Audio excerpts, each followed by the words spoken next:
So OpenStack packages have been introduced in Ubuntu in Universe by Feature Freeze for Maverick, of course. And this session is about the next steps for OpenStack in NATI. We plan on delivering a technology preview type of integration for NATI with the possibility to have a UEC port by OpenStack and the UEC port by Eucalyptus as two different options for UEC deployment.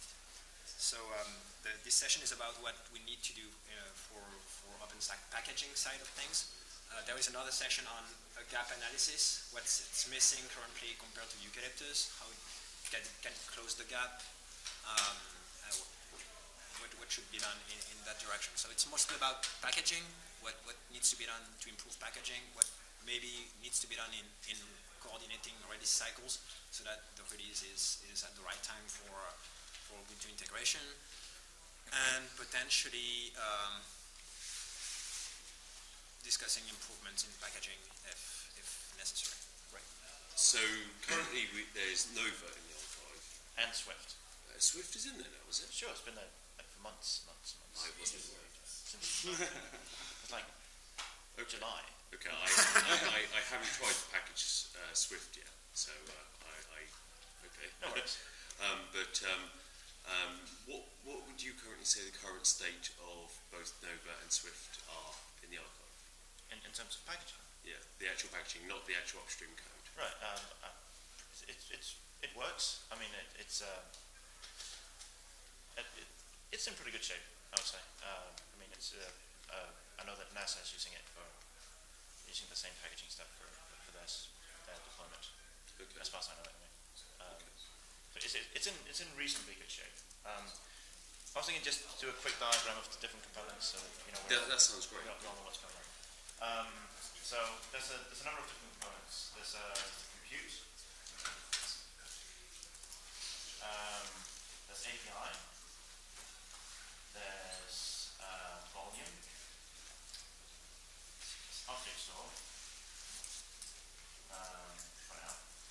I'll get back to that. What else? There's instance monitor.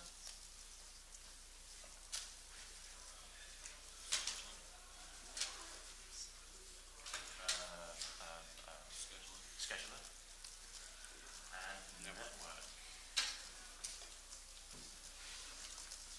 Right, these are the different components that make up Nova. Swift has a bunch of other ones. I honestly forget right now. The stuff that needs most work is probably Nova. So these are different components, and each of these have they have their own package. Most of them, all of them, are just consist of a script in user sbin and an init script. And then added to that, you have Python Nova, which is the Python package that contains pretty much all the code. These are all just very, like, 2 lines of useful code that depend on all the stuff that's in Python Nova. And there's a Nova common package as well that's not really important. It creates a user for Nova and stuff. It all depends on all the communication between the different components, except the object store. Goes through uses AMQP, goes through Rabbit MQ server. I thought Rabbit wasn't a dependency anymore. Rabbit is. Or is it a requirement? If you have another AMQP server, you can use that. But RabbitMQ is still very much a dependency, and that's going to stay.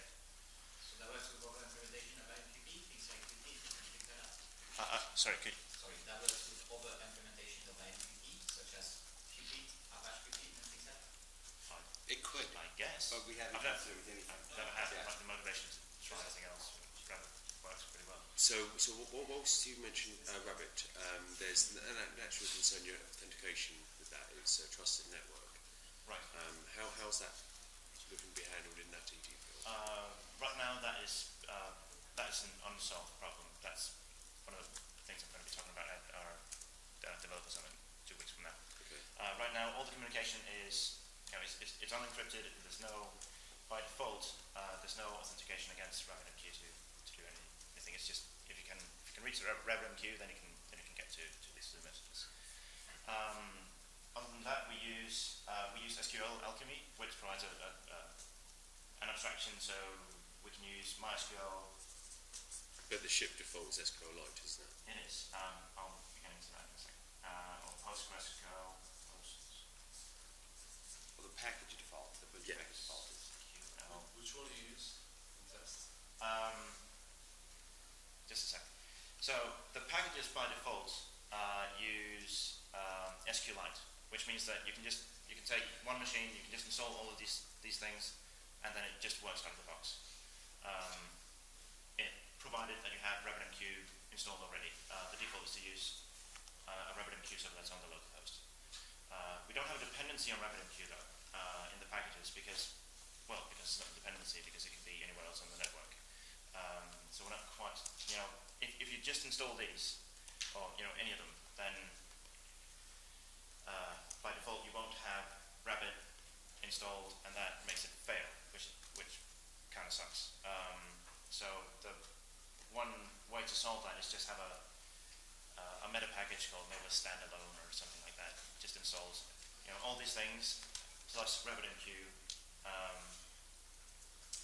and that makes everything work just on your laptop. You can like create users, you can upload images, you can run virtual machines, you can do all the stuff that you would expect. The deployment of the deployment you have in Rackspace, do you use MySQL or do you use Postgres? This is not, Nova is not in use in Rackspace at the moment. Swift is though. So no one is using it either with MySQL or with Postgres? NASA is, yeah. So which one do you use? NASA's Nebula project is using MySQL. Is using Nova, and it's using MySQL. Using MySQL. Yeah. And that's what our great. default test script. So when developers are running, we have a script that will install trunk and run tests. That uses either SQLite or MySQL, and we haven't written anything that automatically does anything else. Right. So I would imagine that's mostly what's been tested. Yeah. Okay. We intentionally haven't said this is the one you have to use. Yes. Well, So you may not do that intentionally, but the things that you test with are the most likely to work. Sure. Right? Yeah. So, Sure. Of course. I would not, knowing that you use MySQL, I would not use Postgres, for instance. It's also worth noting that a bunch of ex-MySQL developers are actually on our staff, so they tend to. yeah. I would be happy if Actually, you use PostgreSQL actually, so we can, so someone will notice if there's something that doesn't Yeah. work. So But all the stuff we're doing with SQL Alchemy isn't really that interesting. It's very simple stuff. It really should. It's already just going work. through that ORM abstraction layer, so honestly, if it didn't work well with Postgres, it would be probably a gigantic SQL Alchemy bug. okay. I So mean, it's just nothing is doing, you know what I'm saying? Like, there's no direct DB API calls. Yeah. So regarding the default choice of SQLite, I wanted to revisit that and wonder whether doing either have depth of question or more likely just go for one such as MySQL. Right. What do you guys feel about that? Well, the thing is, there isn't. It is the way it is. That I wanted the installation to be, no questions at all. Well, MySQL can address that. I mean, you've got the Debian MySQL user, which can add, you can do seamless database creation. Yes, but that's still only. Yeah, but it's an unnecessary dependency in a sense because, well, if you're only deploying it on one machine, then you don't need a proper SQL server. SQLite is fine. Or if you're deploying it. And as soon as you're deploying on multiple machines anyway, then you're going to have to go in and fiddle with config files anyway. When I was sniffing this, I noticed many concurrency problems when using SQLite, lots of blocking. Yeah, that solves themselves though. Yeah, but it's a bad experience, and I wonder whether having a richer database might provide an initial end user experience. And the other part of that too is clustering, being able to cluster the database itself. There's no built-in clustering, right, with the design that you have, and that seems That's like what you mean by clustering. I mean, any of these components, you can have like 100 API servers if you want. just point them at the same message queue and data store, Okay. and it works. So 100 SQLite servers No. versus No such thing as a SQLite server. exactly. So, but MySQL you could. Sure, that's the point. As soon as you That's the mine. thing. As soon as you want more than one machine, you're going to have to fiddle with configuration files anyway. Mhm. So, and at that point, I'm just saying a more robust database that is frequently clustered might be a wiser choice The thing is, go ahead. for replication. For No, database. I mean, like, what's more robust and more frequently clustered than MySQL? Oh, I'm not saying suggesting use MySQL. Okay, sorry. So that's pretty frequent. No. This is a vote in favor of MySQL or Postgres or something like that over a SQLite. The approach that we've followed with Matthias, and it's good that he is in now, is that we would have basic packages and then rely on something smarter, like an installation service, to do more complex deployments. Right. So that the fact that the packaging actually depends has the standalone use case in mind isn't really a problem in that sense. No. As long as you can install the individual packages and have a perfect recipe to do magic over it afterwards, then it works. And the fact that you can have a standalone meta package to deploy the use case of deploying everything on a single node, that covers almost all the spectrum. Right. But yeah, I mean MySQL is certainly an option. It was just SQLite is dead simple. It was just really easy to get it working straight away with everything on one machine kind of setup.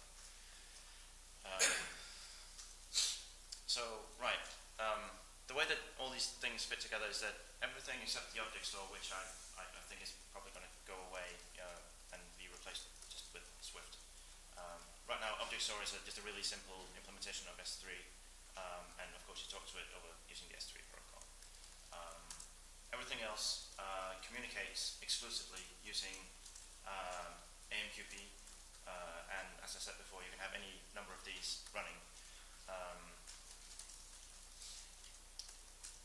Instance monitors kind of is half special. It's an extra package you can choose to install on compute nodes, and then it goes and monitors the load that the individual virtual machines put on the server, and then it creates a graph of it and shoves it into S3 so that you can query them and look at them through S3. So you don't have to. So you have them all in one place, and that's actually pretty nice. What about authentication? For like permissions on the images and stuff like that? Does it still use Redis or are we moving to Slack? Actually, you mentioned Redis. Right now, I think the package does have a dependency on the Redis server. Well, it doesn't. The package doesn't specify one, but it actually has one, just like the same thing with RabbitMQ. But that is gone. So we don't use Redis anymore. Well, except for fake LDAP, which don't you use fake LDAP by default in your package? No. You don't? No. You used to though, right? Yes. Okay.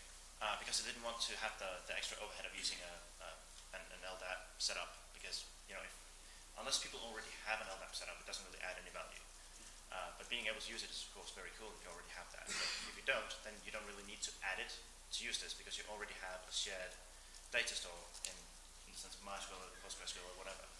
So I added a driver for the authentication stuff that uses the same data store as we use for everything else. So users are stored in SQLite or MySQL. Or so LDAP's not totally not in the picture now. LDAP is not a requirement. Okay. And I mean, we should totally document that if people already have a massively distributed, replicated LDAP thing set up, I mean, they should totally use it. It makes it possible to have like multiple regions that use the same, same user database, but you actually have completely separate sets of virtual machines available and resources, just like different regions in Amazon's EC2. But by default, the user database is stored in the data store. So all the fake LDAP stuff, just don't worry about it. It's an artifact of distant past, like weeks ago, distant past. So sorry, at a packaging level, what are you planning to personally commit for this cycle? For this cycle, Natty, yeah, at a packaging level. Well, whatever is needed, really. I mean, I totally expect to be working on the packaging and do all this stuff. I mean, That's one of your primary goals, is it? Oh yeah. I mean, I spend a lot of time doing kind of QA sort of stuff and packaging and making sure that everything is just as streamlined as possible. It's kind of difficult because there's a lot of people working on this and it changes really quickly. So keeping up with the packaging has been a bit of a challenge, but it's turned out reasonably well. Okay. How is our work on packaging going to be? How's what? Sorry? How's our work on packaging going to be working with that? Because currently you're the maintainer for them, right? And there's it's a peculiar situation where. Are you implying it's difficult to work with Soren? I think I've never heard that before. You are one of the few people that have managed to gobsmack me. No, I'm not saying that at all. I'm just saying for the Natty cycle. I don't own it any more than I used to own Eucalyptus in Ubuntu. I mean, it's if you want to contribute to it, that's you totally should. Yeah.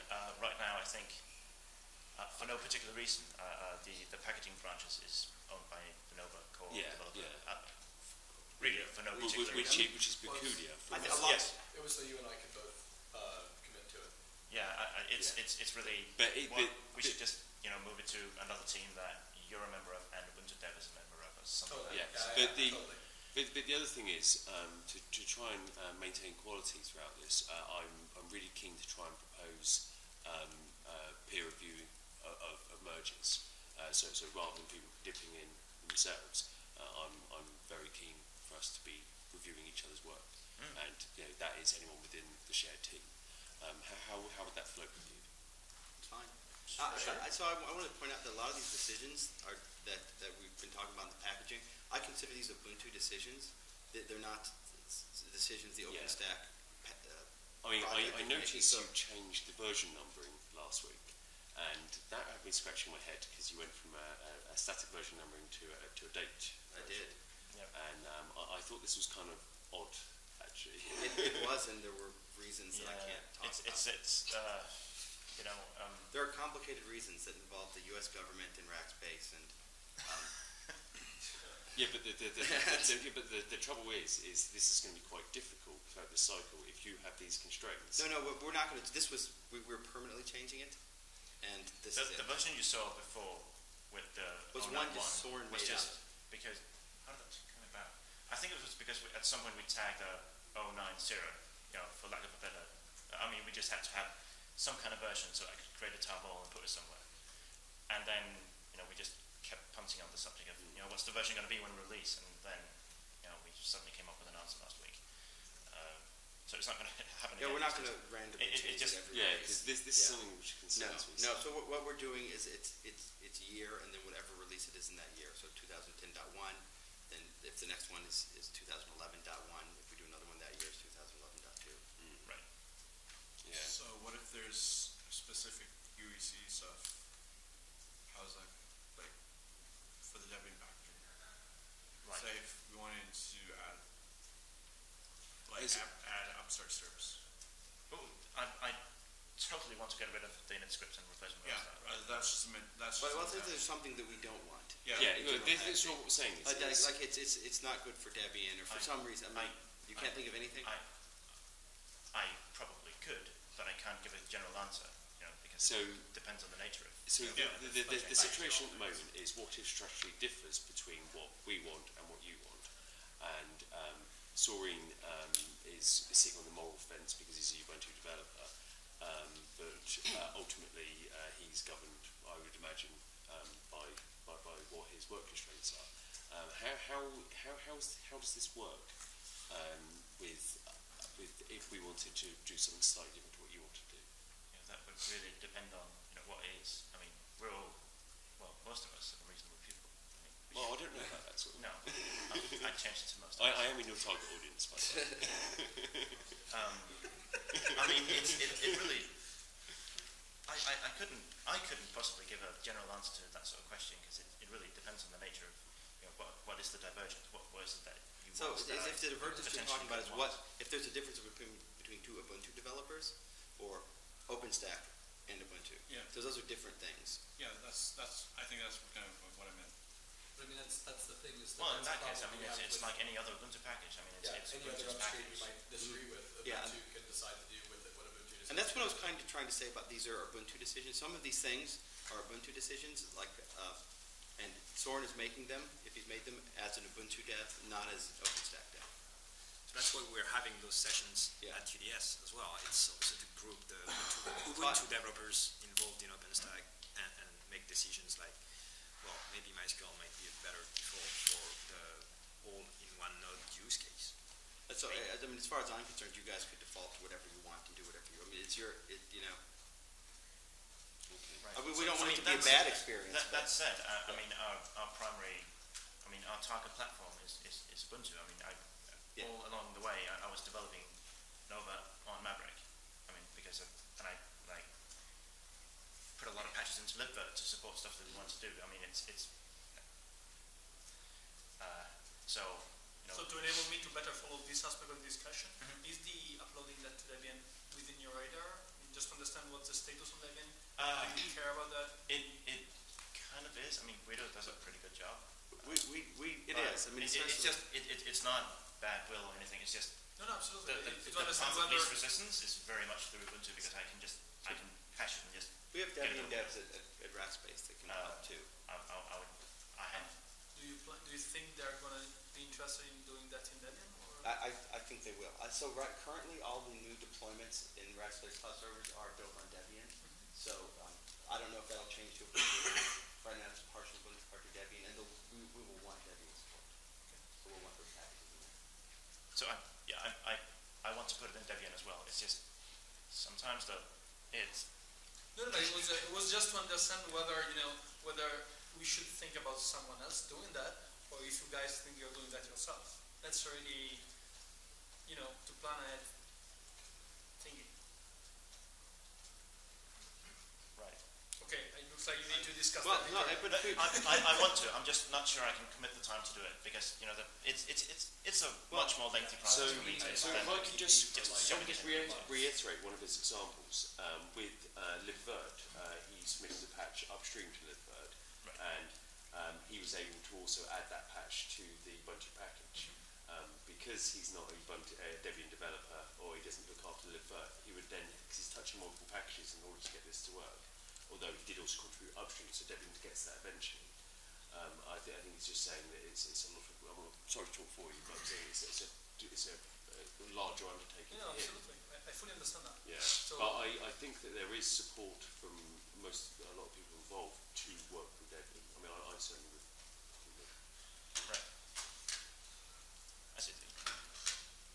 Yeah, for some of these So patches, the it's point just, is quite simple. I mean, if that's not going to come from you, at some point, I guess someone will get interested in that and submit an ITP, and you will be free to.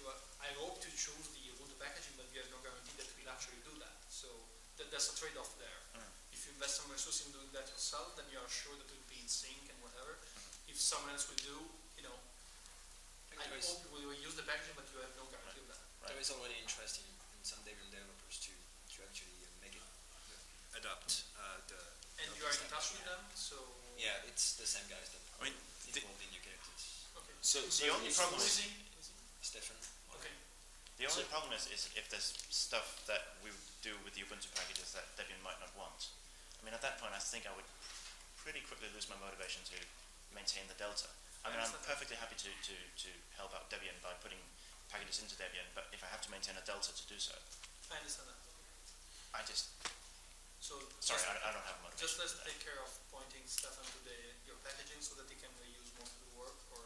So are you proposing that perhaps Ubuntu's an upstream for Debian? Well, it can happen. I mean, if It's- the package is done first in Ubuntu, why not? It's The point is that There is prior art to that. absolutely, it will not be the first case. So. all the improvements for the Tomcat 6 packages are usually coming from Ubuntu and committed to Debian.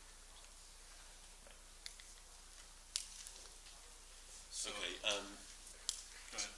I was just going to say preceding support as well, because I mean so the packages at the moment work very well on a single machine, Right. but I don't believe that they're widely tested for multiple nodes, multiple machines. Well, except at the very large NASA deployment. Yeah. Oh, except that little Running things tiny like WhiteHouse.gov. Yeah, it's just that little one that no one really talks about. I mean, to try and add some of the UEC features that we've currently got, what do you believe we would need to do in order to try and reach that? So,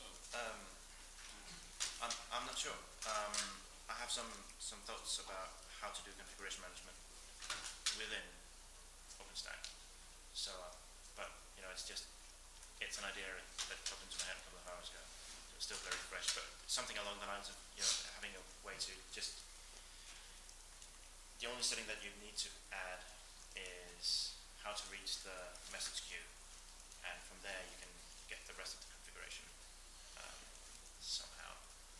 But there isn't currently support for pulling configurations. No, and right now we depend on people having their own configuration management system that can let them just point everything at the same data store and like that.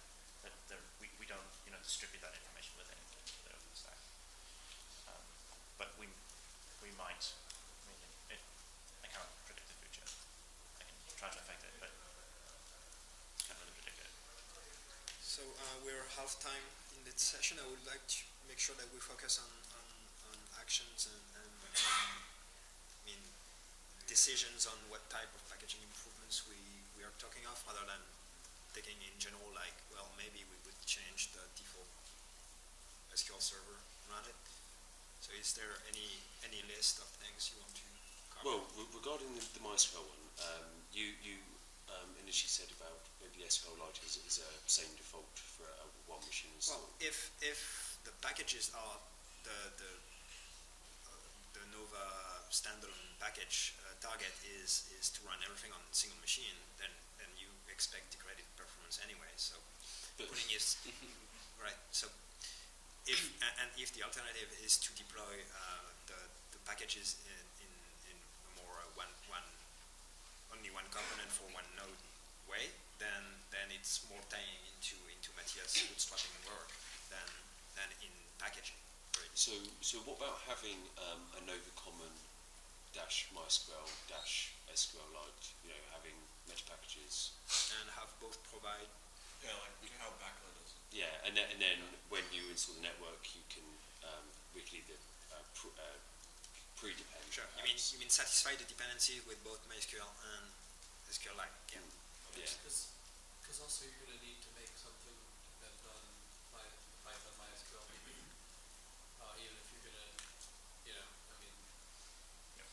even if the MySQL server is not on the machine, it is a dependency for the local machine. Yeah, that's true. And that's the sort of thing that would be really simple if we automatically hooked into a Puppet thing and we had recipes that said that if you enable the Puppet, the MySQL bit, then all the components they automatically install as the MySQL. Sure. That just as a burden, not to, we could you and I could probably obviously have this discussion offline, but I don't want to be required to use Puppet. No, exactly. I'd like for the packages to install. I don't want to get a surprise. I install a package, I do a configuration file change to use a MySQL service on another machine, and I run it, and I get a trace back. That's because I don't have a package installed. That's packaging fail. In my brain. Yeah. So I'd be on board with a common MySQL or a common SQLite or something like that personally, or something. I don't know what the right choice is, but I'd like to be able to describe that as packaging layer. Okay. So not just separate packages that do one function, but still express as dependencies. The things, like it doesn't have to depend on MySQL server, because like you said, I might be actually installing this for real, on 20 machines, and I don't actually want to install MySQL server on all 20 machines. So I think that's the correct package, that's the correct dependency to leave off. Yeah. But you do need the library. You do need the connection library on all 20 machines. So like you do need like some slightly more dependency thing, but I also don't want to make a Postgres user install MySQL library, because then they hate me. You know? So, You're in Rome. exactly. I don't think it's worth mentioning, though. I think almost all the large deployments are going to use something like Puppet, right? I mean, Probably. Rackspace will use Puppet. So Message yeah, will but we Puppet. have a blueprint in Nova for providing Puppet recipes so that people who want to use Puppet, they have And we'll recipes ship pre-built. with Puppet And recipes someone next who, release. I think someone already made chef recipes. Yeah, And the we should- chef people. I want did. those to be Yeah. in the Nova project. I want us to be part of maintaining that so that whatever people are using, that's easy. Totally. Yeah, no, and I think that's great, and I think that's But probably what most I people think do. in Ubuntu we might. Yeah. I think we might be able to make certain assumptions. I mean, if Ubuntu in many other areas go full on board with Puppet, I mean, it might make sense to actually half. Just because Ubuntu is going full on board with Puppet doesn't mean that in my personal deployment I'm going to be going on board with No. Puppet. I'm a dick. Right. It's just I'd like to do things the old crusty curmudgeon way. Right. And when I get a trace back because it didn't install a library, I get pissed off. Sure. And I'm sure there's cycle in OpenStack. I think right now that is open. We have a couple of other things that are going to affect the next couple of releases. I know it's open. I said like. So you would have release around feature freeze. What 3 months would be? But we might extend this first one, so because of the amount of stuff we have to do, we might actually have a longer release cycle for one release, just so that's to offset us a little bit from the Ubuntu release cycle and because of requirements we have from Rackspace. So do we need a release, the final release of OpenStack by feature freeze, or do we Or do we need? do snapshot? Well, you would add any feature after the feature freeze from OpenStack. So it's sometime between the feature freeze from OpenStack and the release from OpenStack that you need to coordinate with the feature freeze of Ubuntu. Right. So do you have I think idea given the of way things? that OpenStack development works is that we actually do it on. I mean, we're going to be developing on NATI. It's very soon. As soon as it's half stabilized. I think it's almost certain that we're going to be using a snapshot, not a final release. So there's I'm going just to be. saying that given that that's the way that development works for us, is that I think it makes sense for us to be closer to. I don't know if this matters at all to Ubuntu, but shortly after, like a month after your feature freeze, maybe less than that, Rackspace is going to be branching for a Rackspace deployment and freezing that branch and then backporting bugs. So they're going to actually go from a snapshot. Because they have to do, we don't have a specific date for it. We will probably after our summit. But it's so that we can do an early second quarter release. And we have to do some pretty intense testing. So that might be a good place to So we snapshot. would branch by feature freeze from Ubuntu and then backport fixes. Yeah. Well, I mean, that makes sense. It's going to be a snapshot, isn't it? It's not going to be official. So something else I noticed, there's seems to be quite a popular script for setting up your environment, nova.sh, I think it's called. Oh, yeah, vicious script. Yeah. Yes, yeah. Now, I noticed that pulls in a lot of dependencies via pip rather than using package versions. Yeah. Is it documented why the package versions aren't suitable? They are. They are. I never use that script. Yeah. I mean, I make sure to work on. That's for the guys that are running on OS 10.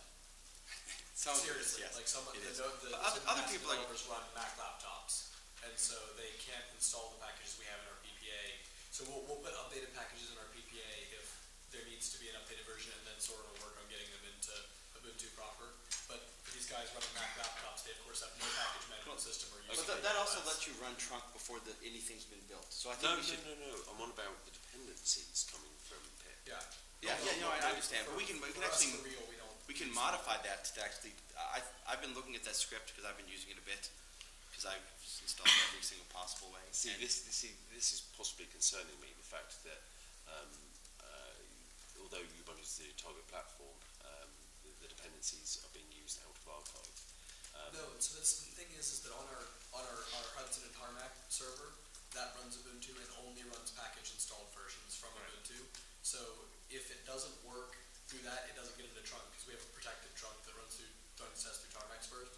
So nobody's developing against out-of-archive package versions and getting any code in the trunk, if you know what I'm saying. So Like, right now I consider that that's all script happening broken. already. So what I was going to say is that we're going to modify that script. That we have to modify basically the script because it's nice because without having to build the package, you can pull trunk and you can test something. In-screen. Yeah. So So another question about dependencies. Do we want Nova and main or? it seems early to me. It doesn't need to be. It's not part of the technology preview. Technology previews can be in universe. And also, we're not shipping it on the ISO, so it doesn't So need it's more a target for the next release, at least the analysis of the cost of it. And also, being in Universe, it's also a lot easier for us to do last-minute touches. Sure. That we can't do it, man, so easily.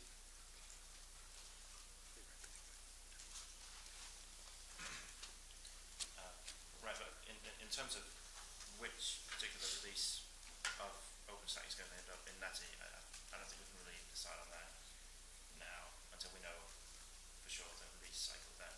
OpenStack's going to Yeah. come up. Well, in February, By then we'll know. Yeah. I mean, 2 weeks from now we'll know. Well, the other important date to keep in mind is feature definition freeze, which is November 25th, we're not which is so after. worried about that. What the Well, hell is that? I mean, bring up a definition of which definition. I understand. All I'm saying is that November 25th is after the OpenStack Design Summit. Which, What is it? Feature definition what freeze. is it? Yeah. It's the specs. It's more or Specs less, approval. yeah. No, feature definition. Why is that? Because you've been an Ubuntu developer for a long time. Asking about feature definition freeze. Oh, it's a new one. I mean, It's been around for 3 cycles. What? My point is this. I For way more time. It was enforced before. I don't think it was even What present. about three cycles? Yeah. 3 cycles. This is the 3rd cycle. Okay. My question is this: at the design summit, the OpenStack Design Summit in 2 weeks, is that the time that the OpenStack schedule will be Yes. proposed, solidified, decided upon? Okay. Probably. Okay. And so by that point, we would at least have the feedback of when the next OpenStack release would be, and then we can take a look and see how that lines up with the actual feature freeze. But yeah, I mean, feature definition freeze, that is not a concern for us at all, because that's only case for May, and we're only talking about Universe, so we can just forget that date for this point. And the feature definition is actually almost complete. I mean, it's you know what we want to do. You just don't know exactly how you would do it. So it's more an implementation So thing. But I agree that the fact that feature definition freeze is after I didn't- the summit is Yeah, I didn't realize that only applied to packages in main. So if we add in a new UC feature, would we have to do a blueprint for OpenStack as well, or? well, it depends where it would land, I guess. Yeah. Say it's a UC feature that other people want to use. Then. Well, if it's a UEC feature, it's obviously an Ubuntu thing, Yeah. or at least an Ubuntu package thing. If it's a feature addition to OpenStack, I guess it would end up in OpenStack. I think Ubuntu needs to focus on the delivery of the packages and the gap between the current solution and that one. And I think there are plenty of work to do just working on that. But, Yeah.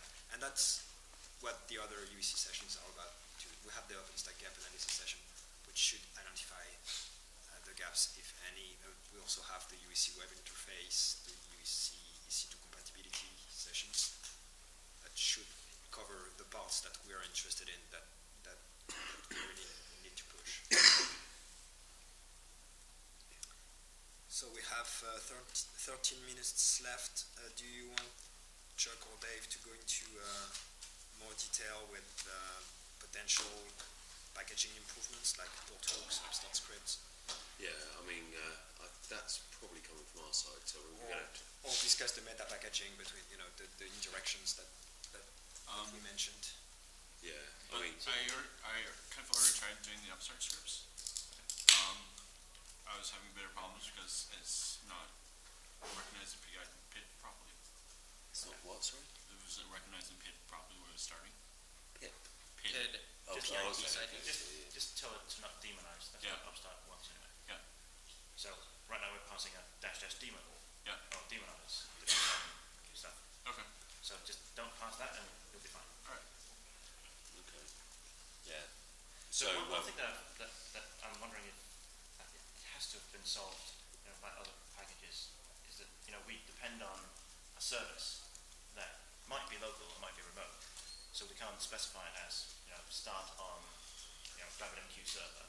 You can do or in Upstart. Right, but or what? I mean, or it's on the network, and how do you know it's on the network? I mean, I have a patch for Nova that makes it just if RabbitMQ isn't available now, it just retries until Yeah.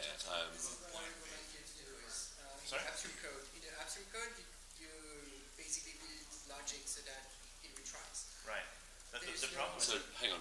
So you have a minimal process which is saying RabbitMQ listener or something, and that is your when that returns good, then Yeah, you're being connected locally or externally. Or when you code, you actually need to take into account the fact that if the RabbitMQ server is partitioned or goes away, Right. what are you doing? So I think you have logic in your daemon that takes Right. care of that situation anyway. It's just And that you just I've seen several. I forget examples, but I've come across the pattern several times where on startup a particular daemon will fail if something isn't around, like if the database isn't around or something isn't around. But if it's running, then it can go away and come back, and it figures it out. Yeah. Okay. And that's pretty nice in some cases because you know immediately that there's something missing that I need to go and fix. While when it's up and running, it's nice that it just retries and comes back to life. And if I fix this to just retry if it's not around when you begin, when it starts up, I mean you might never realize that it's waiting for something. Exactly. So you have two use cases, which is the production one and then the one where you want to debug. Yeah. And So one solution is to have a retry option. So you just try over and then you're always at the timeout, which is Right. after 5 minutes you give up anyway. I'm wondering about the user feedback for that because how do you having to wait 5 minutes before you realise that the reason it's not responding to a request is because it's waiting for something else to turn up. And I don't know. I'm not expecting you to give me an answer, but if someone else has done something along those lines, I'd love to hear about it. Yeah, It's just it's a distributed system issue. yeah. And that's the whole problem is that things can go away and you don't know if they're really down or if it's just temporary. Right. Okay. I think because you've got that and you've possibly got some others, I certainly think they need to be documented. I think me and Chuck did identify some other things we were thinking, and I think we need to come up with a list of these. And I think that's probably something we can discuss offline to try and address, rather than trying to get specific details on that. Louder. Oh, sorry. So rather than trying to fix specific issues like this, I think we need to come up with a list of these, and I think it's something we can take offline with a list of concerns. And I think between our collective brilliance, we can come up with a solution for this. So you don't really need to discuss the meta packaging or the interactions in the packaging? Well, yes, no, I think, so I'm quite keen on having separate packages for different database backends and meta packages. I think I'm quite keen on us having an SQL-like one, as we discussed earlier. I'm quite keen on that. The other one is precedability. We don't currently have that. Do we need it? I think it'd be nice to have. Precedability, yes. Because both for GI and for Puppet you can use that. What are you using for the user store now that you're not using the... Sorry, what? If you're not using fake LDAP, what are you using for your user store? I've written a different driver that speaks directly to the data store. Is that upstream or in packaging? Upstream. Everything I've done is upstream. There aren't any. It would be useful to have separate packages maybe for the LDAP and for other authentication as well. We have recommended default packages, but naturally, if you're doing a large deployment, you can decide which ones you want to. Something we discussed before is enable a toolkit approach inside the UC product based on OpenStack is being able to build with different type of components. So there is a default that is the product choice, and then being able to switch one of the components with something else that is supported that someone would like to run. And I think if we start by doing the the toolkit approach with ones we prefer, like such as the different. Yeah, but that means you need to think about the indirections now rather than afterwards and have strong dependencies. No, I don't agree, because if for example our Nova object store, that can be Nova for this, and in the future Swift is likely to replace that. Nova-object store becomes a meta package, and its first dependency is Swift. So on upgrade, so we're not setting ourselves up to fail. We've got an upgrade path and a design upgrade path. Speaking about fail, what about QA? Have you thought about doing QA? We're not going to do any. It's out of the scope of our project. No, I mean, are we? Yeah. So I have the beginnings of a fully automated thing that I can run that will spin up 50 cloud servers. Is that Hudson based, or are you doing that? So Rackspace is in the process of building a lab to do load testing that we can actually use on every build, and that Hudson can kick off. I think Carl's. I think we have a session. Trying to say that he wants me to get immersed on. No, I just want to make sure that. Yeah, but we have a session on UEC QA in general and seeing how it can. We can use the test lab we have. Yeah. For this particular purpose, I added a user mode Linux driver to Nova, so that I can spin up just a whole bunch of cloud servers In virtualization. and then run it on that, because that exercises all the same stuff except KVM itself. And we're gonna. And we could cover. I was impressed. But we have with a lot of gaps. I mean, we have a lot of good unit tests, but we have a fairly well-tested center that all the developers are testing and that NASA's using, and then really fuzzy edges that people aren't necessarily testing a lot. Your QA script, is that committed somewhere? I'm not sure. I can Okay. check Either way, it makes sense for us to share. I mean, Carlos, I don't know if you've worked with Carlos before, but he's a real rock star, and I think his input in testing would be great. We're going to be hiring a QA engineer this release too to help us manage our. Are you still with him or snapping? Yeah, this thing just it uses Puppet. It spins up first the Puppet master, and then that has a configuration for a whole bunch of other things, and then it just spins up a whole bunch of other cloud servers that connect to it and set up stuff. And, I'd really like to see that actually. And then it's. So we'll discuss this more during the UEC QA session. Okay. So just as a final point, the packaging branch, where's that going to live for this cycle? I'm probably going to create a new team so that Monty can be part of it, and then do Ubuntu, whatever you're using for your filters makes sense. Isn't Monty already part of the packaging branch you have now? Yes, he is. But they're not. So, and I'm not.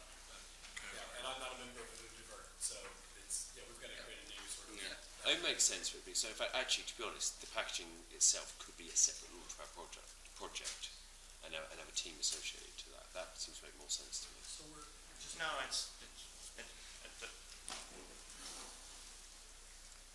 no. You're wrong. No, because right now we can create branches underneath Ubuntu, NATI, Nova.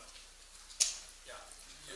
So every package already has. Oh, I see what you mean. So you're saying, okay, so you're saying it's stacked against the Ubuntu branches rather than stacked against upstream branch. I think it is now actually.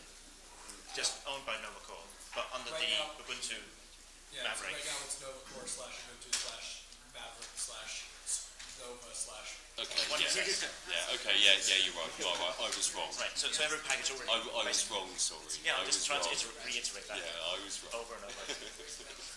Okay. Soren, you mentioned the UML driver. The current drivers are Zen, KVM, UML.